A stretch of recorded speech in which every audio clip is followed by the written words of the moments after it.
Well, we forgot the banner. Where's the banner? And here we are. Welcome, everybody. It is Friday, March 3rd. It is Real Estate Talk TGIF episode 247. It's a great day. We're all here. We're having fun. We're alive. We're kicking, and we're helping as many people as we can. I want to thank Shivani Peterson, who is the no BS mortgage consultant out there.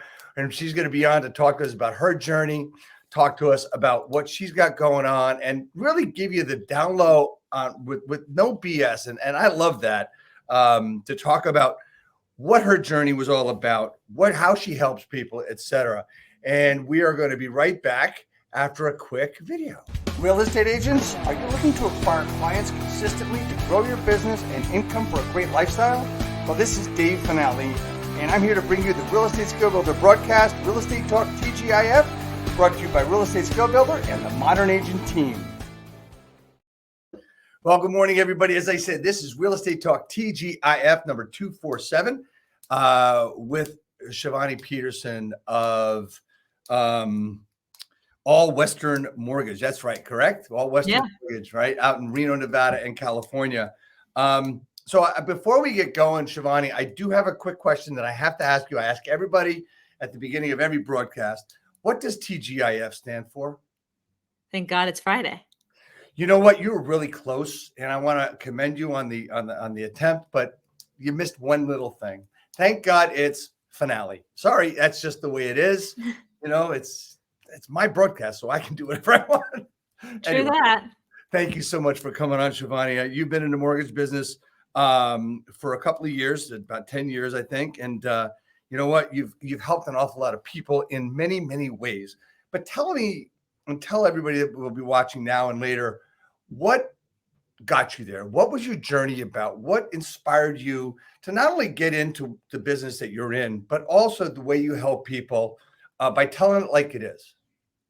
Well, I started during the FHA streamline, refinance boom, which was coming out of the Great Recession. So at the time, interest rates were really low and you could do a lot of business just answering mailer phone calls. So it was a totally different time in our industry, but I got started because my two older brothers have been in mortgage lending a lot longer than me because they're very, very, very old and I'm not. So they had been at it already like 12 years and they needed help with these refinances. They couldn't keep up with the volume. I was in the salon industry. I went to college to do broadcast journalism, but apparently I sucked because I sent my resume tape out for a year and got no hits. So I was managing a salon at the time and I didn't want to own my own salon or go to beauty school. So I was kind of I was stuck, like I'd hit the ceiling of as far as I was going to go in that role.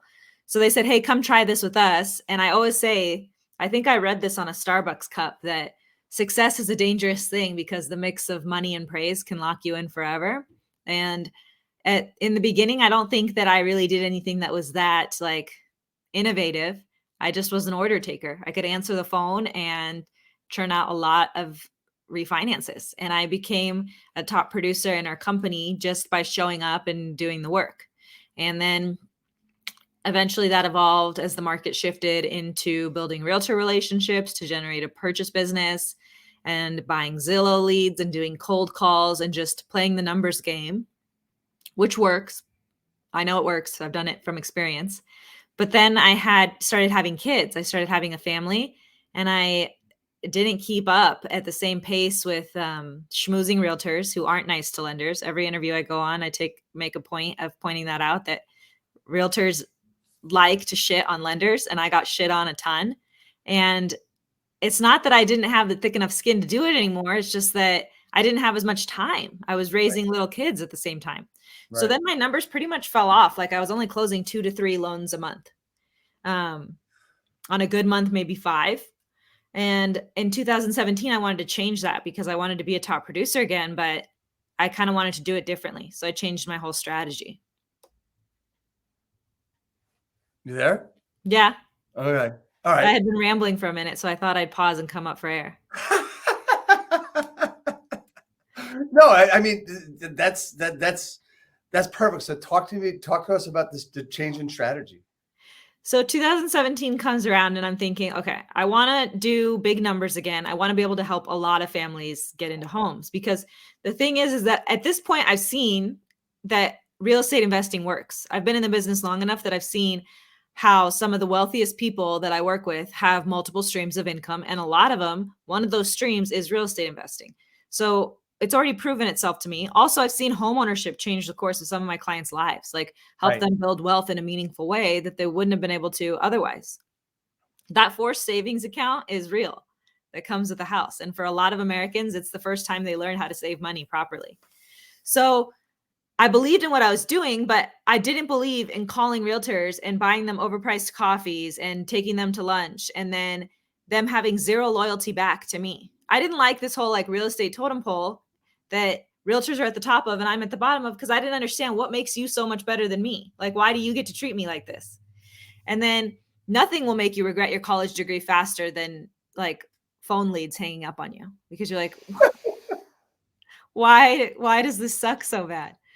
So I decided I also like Rocket Mortgage is launching at this time. And there's this whole like online loan application. And I'm like, well, shit, are they going to automate the whole process and you won't even need me pretty soon? So I was like, I better start like building some solid relationships with people before a computer can do a mortgage for you and I'm obsolete.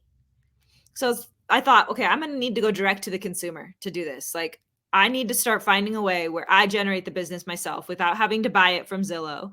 And then I can give it out to the realtors. I can be the connector. I can be the center of the community. So that's when I started doing video. I had been using, I'm sure a lot of people are familiar with the Mortgage Coach software, where you do video inside your quote to a client, inside a total cost analysis. And I was having really big success with video one-to-one. So I started thinking about doing video one-to-many, using social media, using email. And I started just putting out content, recording advice, giving away all my quote unquote secrets of how to get a good mortgage online. And at first, I didn't have any followers. Like, I had maybe the 800 friends that I knew. But the thing that I really wanted to happen was I wanted to stop running into people I know who use someone else to get a mortgage because they didn't know that I do that or they forgot. So initially I'm thinking like, I just need to constantly remind my friends and family that I'm never too busy for your referral without having to sound so salesy and cheesy. So yeah, so that's, I always hear that I'm never too busy for your referral. I think that is like the worst fucking line ever. I think it's from Buffini. Is it from Buffini? It might be, but it's like I said, you see this, I mean, come on, man. It's really bad. And like, the thing is that I consider myself like a well-educated, cultured person. I do not want to operate on the same wavelength as used car salesmen. Right. So I wanted to just give away value, right? And if people appreciate that value and for some reason it draws them to me, then that'll be better. Because I just wanted people to call me who wanted to work with me. So I started creating content to do that. So I just want to get back to friends and family and stuff. And you realize how important it was. And I tell you, with the people on my team and the people I coach and work with, the biggest fight that I have is like, it's like when I start talking about sphere of influence and people like that, it's like the canal between both ears open up and the wind just blows right through. And it goes in one ear and out the other. That's my point. And a lot of people don't like the old coaching method that tells you to make your calls, use your Rolodex or use your phone, depending on how old you are, and make your calls. It's true. It's 100% valid. Remind the people that you know something that can help them, that you are an expert at something, that you are a true advisor about something that they will need, because at some point they will need it. Right. So as long as you stay top of mind, I just find that putting up a video online that gets 500 views is a lot more efficient than making 500 phone calls. Understood. And I get that 100%. But how do you get the 500 views? That's where part of the problem. People say, well, I got 50 people to look at it. But 50 people's great too. 50 people for a 1-minute video that took you 5 minutes to create and post is a very good return on investment. I think a lot of people want to get on or don't want to get on social media or don't want to start creating video content because they have zero desire to be an influencer. I have never tried to be an influencer. I have tried to use social media to promote my business, and it works. Right. So it's the angle that you're taking, or it's the approach that you make, and what your thought process is. I just had a conversation with a coaching client just a few minutes ago before we came on here, and I looked at his video, and he did a really great job. I mean, great information, great stuff. The problem was for me was that he sounded like everybody else, and there was nothing different that he was giving me. Right. There was Yeah. no opinion. It was just, interest rates are high. I know that's an issue, and inventory is low. I said, man, you sound just like everybody else. So what I want you to do is I want you to record this video, and I want you to watch it. And every point you're making, I want you to take the opposite approach, but say the same thing. And that is, I mean, look, I've had the same problem. I can sound like everybody else. And going back to one other thing you said, I mean, we talk about this thing about referrals, right? Asking for referrals. Like I went like this. You know what? Those models of coaching, they're broken, just like old brokerages models are broken. But anyway, go ahead. Talk more about that. It's, in my opinion, I don't think it's broken. I think you can still do it that way. It's just archaic. Like, it's not the best use of your time. And it's Right. also going to make you feel like shit while you're doing it. So don't do it that way. Like, if that feels good to you, if you enjoy doing those calls, like if you enjoy calling people and telling them I'm never too busy for your referral, by all means, please continue. The proof is in the pudding that it works. But I just don't think that it's the best way anymore. No, it's not. So talk to us about the approach to marketing yourself on social that you've used and how it's worked for you. I think that a lot of people get on social and they haven't figured out their messaging yet. And I think it's a little bit backwards. Like you need to have some introspective time where you look into why someone would choose you as a realtor over the hundreds of thousands of other realtors in your market. You need to do some introspection about like, what are your guiding principles as a person? How does that relate to your business? Do that before you ever start creating any content. And actually in the exercise of doing that self-reflection, you will come up with a lot of great, very unique content that you can do yourself. But if you do that first, I always tell people when I teach a workshop about this, figure out your business first before you start marketing it. Because if you don't, what are you going to do when the lead calls? Like, I want you to have that figured out first. And in the process of figuring that out, you become better at what you do because you fine-tuned your process and you have a lot to talk about because you know what's good about you. You know what sets you apart. You know what's going to make the client experience with you different than anyone else. And that's what people really want to hear about through your videos is why would working with you make my experience different than working with anyone else? Every video you're putting out, every piece of content, every bit of value you're giving away for free should be speaking to that, not explicitly, but telling someone like, this is why working with me would be a different and better experience. Exactly. And it all has to do with who you are, what you are, and your personal brand. Talk to me a bunch about personal branding and how you've done that. So in the beginning, when I didn't have a lot of followers, but I was just trying to make sure my sphere would remember that I'm good at mortgages, my personal brand actually was more important than it is now that I have more of a following and a bigger community.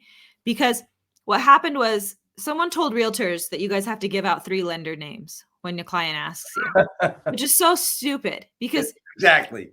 You should that's copping out, right? You're saying that covering my ass is more important than helping you. So I just want to make sure that no liability can come back on me.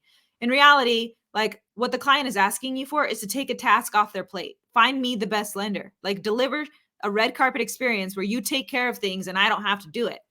When clients ask us, they always ask mortgage lenders for an insurance agent. I don't give them 3 names. I think about it for a second and I have a few that I work with and I think like who would be the best person in this scenario with this client, and I match them because that is good customer service. That is being a good advisor to them.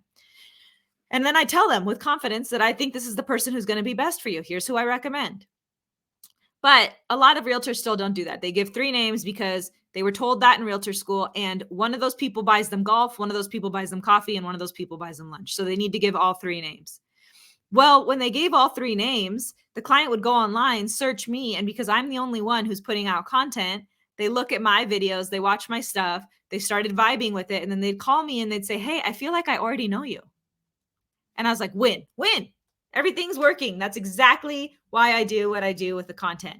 Because make no mistake, it's a lot of work to put out consistent content. Absolutely. But if it makes that a lead call you from a warmer place, then that's amazing. So in the beginning, I didn't have any like direct, it probably took 2 years of putting out content consistently before I started having leads directly calling me from Instagram and asking to work with me. Before I had realtors watching my videos and saying, hey, I want to work with you. Are you accepting new referral partners? That took time. But in the beginning, it still tripled my business in the first year of doing it just because the brand gave me more credibility. The real important thing that you just said is credibility, and also verifiable, right? So they gave out 3 names. And I've always thought that was bullshit to begin with, because if I really trust somebody, for me, it was number one was communication. If someone's going to communicate like you would communicate, I have an attorney and I have a mortgage guy that I know communicate really, really well. I don't care about anybody else. They're the ones that are going to answer the question and pick up the phone when people need answers, when they're scared. And that's when they need the support, is the communication. Back to the other thing is just, you've just got to be able to be communicative and be there and always work with that client and the verifiable person that you are, because they gave 3 names and they found you on social, didn't sign the other 2. It verifies that you say you are who you say you are. And that's one of the things that I look at agents with, and I look at loan offers as well, is you're making the calls. If you impress them a little bit on the phone, they're going to go verify, and they're going to social media first, and then they might go to Google. If they don't find you on social, chances are they're not even going to look for you on Google, right? And that's the thing. You hear this expression, it sounds corny, but it's true. Don't be a secret agent. Tell people who the hell you are. You know what I mean by that? If you're good at what you do, let people know. Like, why not? Right. And I'm not saying tell everybody about your new listing and your new sale and how blessed you feel because you just got a sale. I think that's bullshit as well. Oh yeah, nobody cares. Nobody cares unless that's only 3% of what you do, and the other 97% is what we're talking about today. Because the biggest myth is that, one of the biggest myths for new agents is the broker or the manager or the leader is going to say, hey, look, find a successful agent and copy them. And I said this last week and I'll say it again. No, don't copy anybody. Model them. Look at their entire program, everything they do, and make sure that you're doing the right thing and you're doing what they're doing, not just the tip of the iceberg. Does that make sense? Yeah, I agree, because I have to tell myself all the time when people duplicate my videos online, like word for word, that imitation is the best form of flattery. But I also think like it's totally fine to get inspired by somebody else's idea. Just make it your own first. Like, draw inspiration from other people for sure, but then put your own touch on it. Absolutely. So it's the old people used to hear the phrase R&D, and that was like research Rip and off and duplicate. Now it's rip off and duplicate. So I'm going to give like a little quick lesson on how to do that the right way. Like, Shivani, go to your Instagram account, look at what you do, but listen to like 8 seconds of what you're talking about, not the whole video, and then create from your head. The idea is what you need. You don't need the content. Yeah. Does that make sense? That's basically, I'll spend like one day every couple of months. And if I can't come up with something, if I need stuff, which is rare, I'll look at stuff and I'll get the first 3 seconds, 4 seconds of a 2-minute video or a post, and I'll say, okay. And then I write the script or whatever I'm going to do. You ever use Answer the Public? All the time. It's so helpful. Right.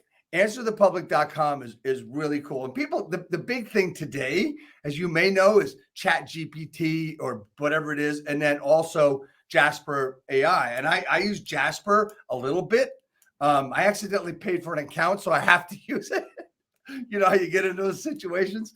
But I mean, answerthepublic.com is a great place because it's kind of sort of what people are looking for online. If you put in a subject, that is great content. Also for realtors, if you want to get like really down to earth national content, Keeping Current Matters is excellent as well. Yeah. But I wouldn't use it word for word. I wouldn't use their opinion. And what do you think about this? I tell agents, do what you want, say what you want, talk about statistics, but don't just, throw them up. Have an opinion about Yes. Taking a stance. take a Because stance. Have an opinion. Go ahead. they're not looking at you to regurgitate information they could have found elsewhere. They're asking you what to do with that information. Right. Right. I saw a video yesterday by a client that put out talking about what's going to be new in March. Well, not much happens in March. Football's over. Baseball hasn't started yet. So what kind of sales are you going to see?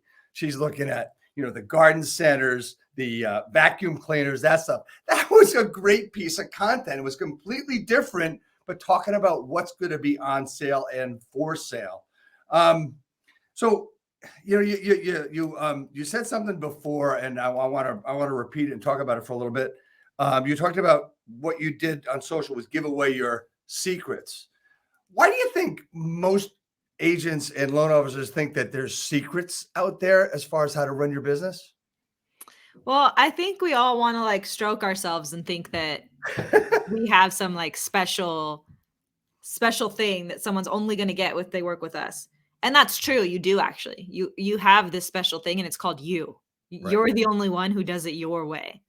So sharing the way you do your business online is never going to enable someone to be you. They're never going to be able to do it the way you do it. And if they try to rip off and duplicate what you're doing, that's on them. That's going to come off as inauthentic. But when you show up and you just give all away that value for free, you're showing more people, you're letting more people into this world where you're amazing at what you do. And that's only going to benefit you and your business. Yeah. And being you is that's the secret. I have been blunt my entire life. Hopefully have inspired some people. And that's one of the things too, that people don't see is they actually, when they are themselves, they actually inspire others, and they don't realize it, because let's face it, I don't see you, Shivani, as you see you. I see you from my perspective. Yes. Right. And, which is a terrifying thing. You can't control how people are going to view you. No, you can't. I had a conversation earlier today. I was with a buddy of mine that I met many, many, many years ago. And he's, physically, mentally he's great. Physically, he's not doing great. And you know what, for me, he's inspiring because he just does not give up.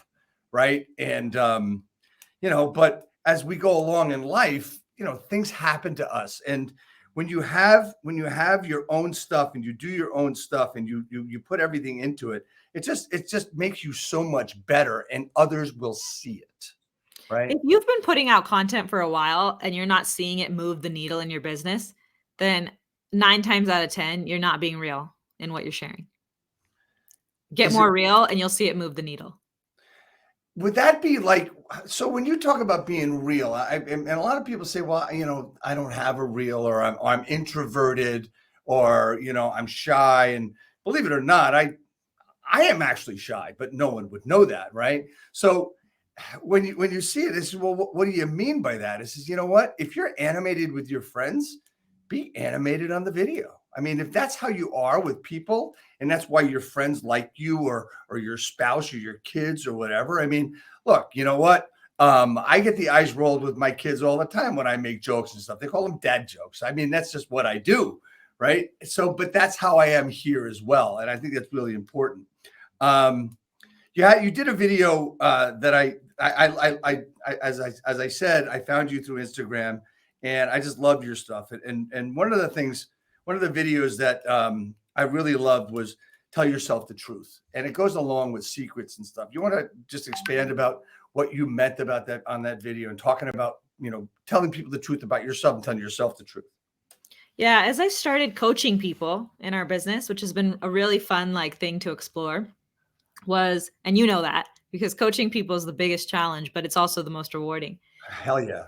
But I find so many times people stand in their own way, and they yes, there are a lot of times in life, especially when it comes to achieving home ownership or building a career, there are actual roadblocks, physical roadblocks, or literal things you have to overcome to get there. but there are also a shit ton of perceived roadblocks that you have just created out of nothing in your mind that hold you in your own space. Like, so many people can't do things that they want to do because they've told themselves they can't. That's literally the only reason. And they don't have all the information they need to be giving that kind of opinion. It would be like taking a medical diagnosis from a friend who never went to medical school. You are not the expert on everything to be telling yourself what you can and can't do. You need to collaborate with people who know more than you, who can educate you and inform you and give you strategies. Nothing is impossible if you have the right team. Absolutely. It's you talk about people getting in their own way. So, okay. So we talked about that. How would you get out of your own way aside from talking to other people, or is that the strategy? That is the strategy. Just open up. Like, I always use this analogy with motherhood, because motherhood for my generation is exponentially better than it was for my mom's, because people are more honest. People are more open. There's a whole space online where women are sharing how hard being a mom really is and how we're pulled in a million different directions. Our moms didn't have that luxury. Nobody talked about how hard it was. Nobody shared. Nobody was real about it. And now that people are being real about it, my generation is going to be better parents and it'll get better. If we could do this with money, imagine what would happen if people could be real about what's actually working with them, and money wasn't such a taboo thing, and people didn't talk about what it is, and don't talk about how much you make, and don't talk about what you're investing in and what's working for you. If we could be more open about everything, things get better. No, that's 100% true. That's absolutely true. And when we're talking about money, it leads me into another topic I wanted to talk about. We talked about this before, is in our business, being a real estate agent, mortgage professional, loan officer, we hear a lot with the market today. We'll just talk about the market for a minute, because I mean, this is being broadcast on March 3rd, 2023. So that's the perspective on what we're about to talk about. You talked about in one of your videos about being trapped. I mean, staying in the home because you love the rate you got and the payment you've got. And you say there's two reasons why you're not going to really get out of that house. Is one, because I can't replace the rate. And number two, what am I going to buy? What's out there? Talk about being trapped in the rate and the different ways that people can approach getting away from that mindset. Rates are such a limiting belief. Like, I don't know why we are so obsessed with the interest rate. Like, I'll ask people and people will perseverate. And I got to tell you, like, there's always a problem. I remember when I was quoting rates in the 2s, and then the market got worse over the weekend, and on Monday it had a 3 handle, and people were irate. Was that a problem with the market? No. You know how I know that? Because I could call that person back and tell them they can get a 3.125 right now, and they'd be ecstatic. That's right. In that moment, they were pissed. People get so obsessed and perseverate on this interest rate. They go play golf with their buddy, and their buddy tells them he got a 4.99. Buddy doesn't tell them that he paid 3 points to buy that down.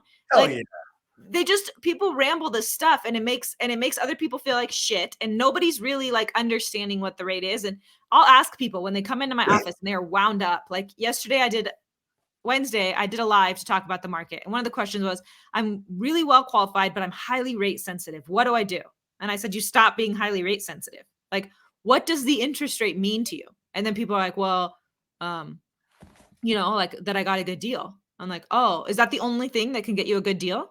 And they're like, well, I don't know. What else could I do to get a good deal? I go, well, let's talk about this laundry list of things we can do to creatively structure your deal and negotiate with the seller that have nothing to do with interest rate. Or let's talk about, okay, what does the interest rate mean to you?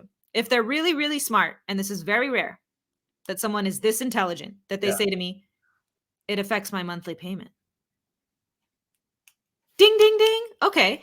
Wow. So you really connected the dots here, that it's not so much about the number, it's about the monthly payment. Well, let's figure out how we get you a monthly payment that you feel comfortable with, regardless of this rate climate, because we have strategies we can use to get there. We can reverse engineer this a million different ways to get you a monthly payment that you feel comfortable with, because you were just introspective enough to realize that's why it matters, the monthly payment.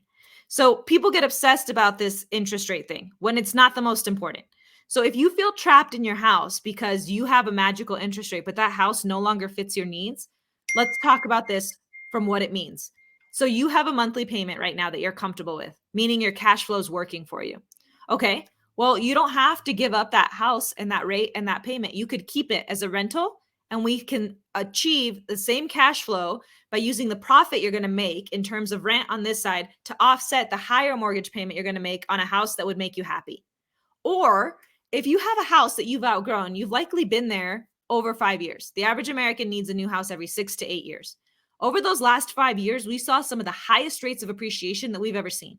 So you've probably got a very good amount of equity in that house that you can use as a larger down payment on the new house so that you borrow less money so that your monthly payment is still comfortable. So if all you're thinking about is I have a rate that's 3 and rates are 6 now, yes, you're going to feel trapped, but you are only looking at one piece of the puzzle. 100%. And it's all about relative cost. It's not price. I mean, another conversation I have quite often when we talk about rates, it's about cost. What else is involved in the cost that for your house? And it's just a lot of different things. I mean, look, I've been in this business a couple of years, and when I first got into this business, interest rates were, guess what, 18%. People still bought and sold homes. When I had built my own house back in the early 90s, and I got a construction takeout, and I was thrilled as hell to have 7.5% rate. I was happy. I mean, it was all great. Perspective. And I will say though, when people talk about how interest rates used to be double digits, the houses also cost a lot less than they do now. That is true. But you also make more money now than they did then. So it's all relative. And I hear that. And I'm not trying to say that it's not hard to be a buyer today. It is hard to be a buyer today. And that's why choosing the right team to help you is even more important.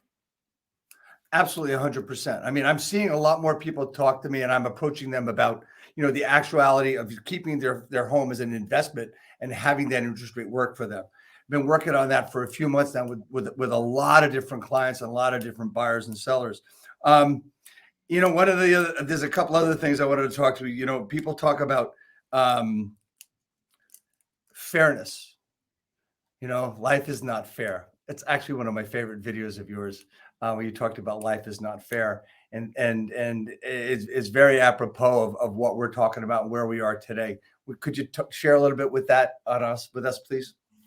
I have this mentality that if I can make everything that happens in life my fault, then I'm winning. And no matter what, if it's something went wrong with the deal and the underwriter was in a bad mood and nitpicked it, it's my fault. If my processor dropped the ball on ordering the appraisal, it's my fault. If I can find a way to make everything that happens to me my fault, then I can make sure it doesn't happen again because I'm in control. I can change something next time to make sure that bad thing doesn't happen to me again. And so I go through all of life this way when it comes to parenting, when it comes to managing my time, because I'm in graduate school and I have 3 kids and I have this job that's soul sucking. So I do all these things. But if I can make everything my fault, then I'm in control of all the situations. And as you're probably picking up on right now, I'm a bit of a control freak. So that gives me peace in taking control of situations. When you say it's your fault, does that equate to responsibility? Yes, I don't care. I don't care if it's about responsibility or blame or this or that. All it means is that you can make sure it doesn't happen again because you can change something. Exactly. And it's take control of everything that you're doing. No more blame game. That's one of the things that I look at is that, the market and this and that. It's like the difference between the agent that when someone says to them, how's the market? And they talk about, the market sucks and interest rates and this. And then the next person come across, thanks so much for asking. I see a lot of relativity in interest rates from years ago and how it all works today and how you can use your current house as an investment. It's how you approach the answer to the question where you actually take responsibility and have an opinion, which we already talked about. You've got a lot of exciting things going on with stuff, and you have a course coming out soon too. Please tell us all about that one. I'm launching it next Friday. I'm really excited. So in 2017 to 2020, I started laying this platform in my business where I was using marketing. I was going direct to consumer. I started unlocking these certain pieces of the puzzle that could help me build a business that was recession proof. And I was really, really fortunate that I laid that foundation for those 2 years, because then when the market conditions also aligned in 2020, things were explosive and I did really, really well. And I want people to be using this time right now as the same thing, as a time to lay a foundation in their business, so that when the market conditions shift yet again, because we always know they will, the next big opportunity is right around the corner. If you've laid these foundations in your business, then you'll be set up for exponential growth when the market shifts. Also, I want us all to not be so tied to market cycles and have our income and our livelihood be on this constant roller coaster. So how do you create a business where you're attracting clients to you, where you enjoy what you're doing because you're operating based on some certain guiding principles? So you don't have to feel like a salesperson, because you are a credible, sought after advisor in your marketplace. And so I put together this 8-step system to do these things. And the first 4 parts of the system I started doing without realizing that I was doing them. And then something in my head was like, there's something psychological happening with what I'm doing. I want to start going to school for this. So I started graduate school to get my master's degree in marriage and family therapy, because I think there's a psychology component to the way people handle money, the way they interact with it, the way they fight with their partners and family and parents about it. And I was like, I can be better equipped to help people if I understand the psychology of all this more. And then the next 4 steps of the system fell into place based on the psychology of sales. So I've created this 8-step system, and it's called Mind Over Markets. And I'm launching a course about it so that realtors, loan officers, or really anybody in a sales position, any entrepreneur, can learn how to position themselves so that they build a community that they're at the center of, where they own their authority and they attract business and never have to sell anything. So when you talk about the steps, can you briefly go into the steps of what you're talking about real quick? Yeah. So in Mind Over Markets, you're going to tap into your story, your unique story, so that you can connect with your clients' unique needs. You're going to learn how to build a community. You're going to learn how to own your authority within that community. Then you're going to learn how to unlock trust. That's my favorite and biggest one. And you're going to learn tactical things like the power, the art of the awkward silence, how to find the fear, the true fear in people's objections to using your service or buying your product. And then you're going to learn about, what's the last piece? Let me look. Yeah, look. I get super hyped up talking about this. It's, I think it has a lot to do with unlocking the fear of the person you're talking to. I think first, one of the things, and just waiting for you to finding their frequency. So I want you to find the frequency that people are communicating on. Like we operate in a real estate world, right? Where we digest real estate content all the time. We get pummeled by all the algorithms with real estate content. Our clients are not operating in that same world, and they have different roadblocks. So you have to figure out the way they communicate, the place where they will feel safest and most able to receive information, and get on that level. Absolutely. And I think one of the things about finding the fear of your client or your potential client, maybe it's, when I'll talk about it as a phone call, right? Is that you got to get over your fear first. Yes. Of finding what's going on there, right? So you have those 4 steps. The reason you have a fear of making that phone call, the reason you're not doing whatever thing it is in your business that you need to be doing that you know is going to work, whether that's creating video, showing up online, or making your calls, the reason you're not doing it is because something about it feels slimy to you. So I want you to use Mind Over Markets to do some introspection and get rid of that ick factor. Start viewing yourself as a credible advisor who has an opinion worth sharing. Do you think it's a matter of a limiting mindset, limiting beliefs? Do you think is that part of it? I think it's really multi-layered, but yes, insecurity is a part of it that we have to address, and we do in the course. But then it also comes down to finding like what it is about you that makes you good at what you do. Why are you here? Why are you doing this?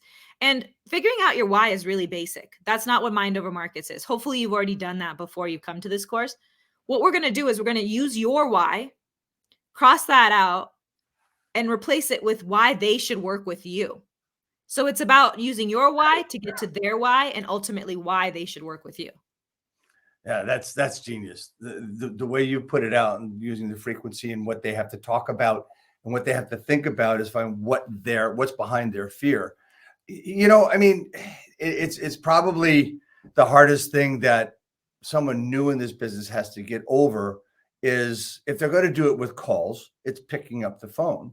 Because I don't know. I mean, you can correct me if you disagree or correct me if I'm wrong, but I think it's very difficult when you come into this business, whichever side it is, that it's difficult to build the following unless you had it before for something else. And I think that's the first roadblock that a lot of real estate agents get into is like, well, I have to tell people that I'm in real estate now, and will they think I'm slimy and cheesy? They Right? won't if you're not. Are you slimy and cheesy? I'm not, no. So then don't be like that when you pick up your phone and talk to your camera. If you're not slimy and cheesy, people will not think you are slimy and cheesy. Right. But it's one of the things that we see a lot of in today's world. So talk to me a little bit about how you put this all together with your program and where you want to go with that. What are you going to do? It's going to be released next week, you said? Yeah. So on Friday, it'll become available that you can purchase the course online.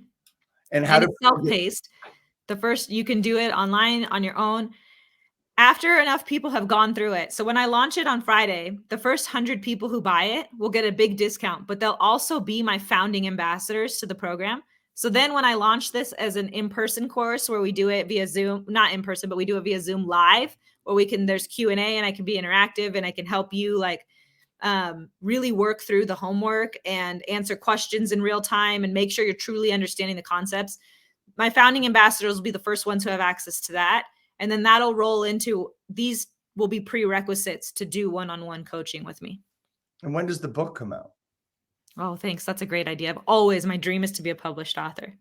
Well, you will be with this one. It's a lot of things. I mean, look, you've got a great topic. You've got a great personality. You've got a great business. I mean, it's just the way it is. And talk to me about if you were getting into the mortgage business or you were just starting to get into the real estate business, how would you start? What would be some of the first steps that you would take?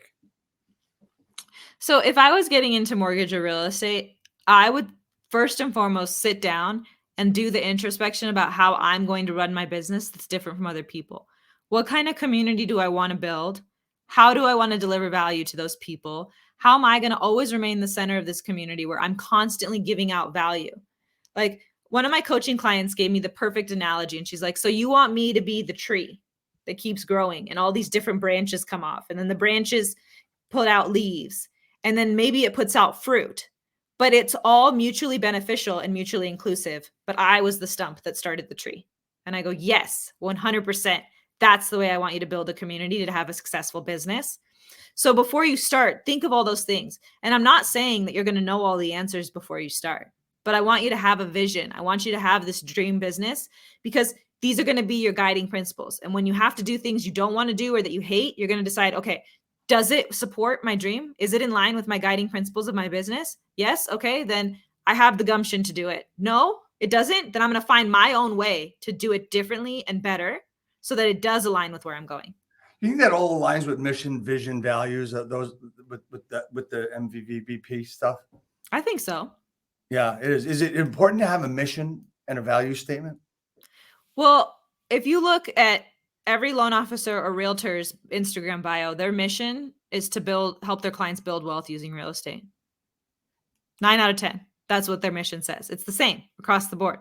And I'm not saying there's anything wrong with that, but we've decided that a mission statement should be this certain thing and people are following the formula too closely. You can have a mission that doesn't look like everybody else's mission in your industry. Maybe your mission is to help people get past roadblocks. Like, I will be the loan officer that will get you past roadblocks. Like, think outside the box in your mission so that you can be unique. Absolutely. Do you think that question was all about getting started? Don't you think it holds true for agents that are like stuck and then also agents that want to scale from, let's say 10 to 40 to 50 million? Don't you think it's the same thing, the same way? Yeah. And I find that especially as markets get tough, there's no denying how hard it is to do our job. So many of the factors are out of our control. And that's what inspired me to create Mind Over Markets, was because so much of what we do and what we have to deal with, we have zero control over. And I mentioned, right, how I want to have control. I want to be able to control everything. So I want you to develop a mindset where you can overcome any sort of obstacles that happen. A lot of times agents 7 years in, 10 years in, they start to get uninspired, right? Yes. And they've been through too many market cycles. I call it like I've had my self-worth tied to quite a few now, where I feel like I'm killing it. And I also feel completely defeated and commoditized and unworthy. So we all are going through it, right? If you're in this moment where you're feeling like just completely uninspired, go back to like building out that guiding principle of your business and see how much of what you're doing every day doesn't align with that, because I'm guaranteeing you that's why you're feeling in this slump. Everything that we've talked about so far today, I think it all has a lot to do with being yourself, aligning yourself with your own values and what you want to do and how you are and who you are truly to yourself and to who you want to be to your community.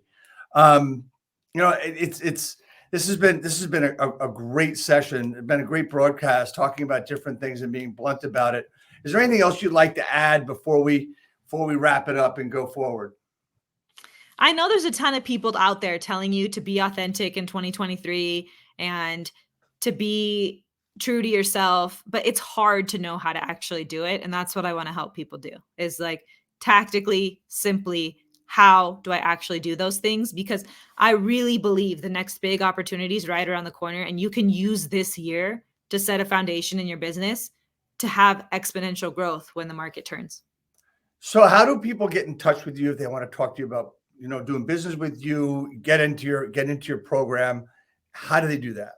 If you head to my Instagram and follow me at Shiv Peter, I have links to everything else that I'm doing there always. So your link to Mind Over Market is there as well? Awesome. Well, it will be on March 10th. Awesome. That's fantastic. Shivani, thank you so much for joining me today. And, you inspire me, you motivate me. I love the realness of you being so, and I just have two more things and, we'll be done for today at 2:47. What can I do, day finale? What can I do to help you grow your business? I think that what you're doing with this community and this show is huge. Like just giving people a resource where they can come and hear different viewpoints. A lot of times nobody's saying anything that's rocket science, right? It's just a different way of hearing something that might click with someone. And that's really valuable. So I would say keep doing what you're doing. Thank you so much. And last and certainly not least, you knew, I know why you actually did come on the broadcast, and it was to get a hat. I just want you to know that it's coming out to you. I'm sending it out to you really soon. Shivani, I'll take a picture and post it for you. And I'm not a hat person, so that says a lot. Well, that's fine. That's good, but that would be great. Thank you so much. So I want to thank everybody for watching. Next week, we have Henry Eisenstein coming on, who is a young entrepreneur, investor, crushes in real estate every day, every week. He's from northern New Jersey, and he's just one of the local guys that is just doing really well, and he's really young too. So you'll want to talk to see Henry as well. So he'll be coming on. And again, thanks so much for being on. And we're going to go out with a quick video. Please stay on. This was a great program today. Thank you so much.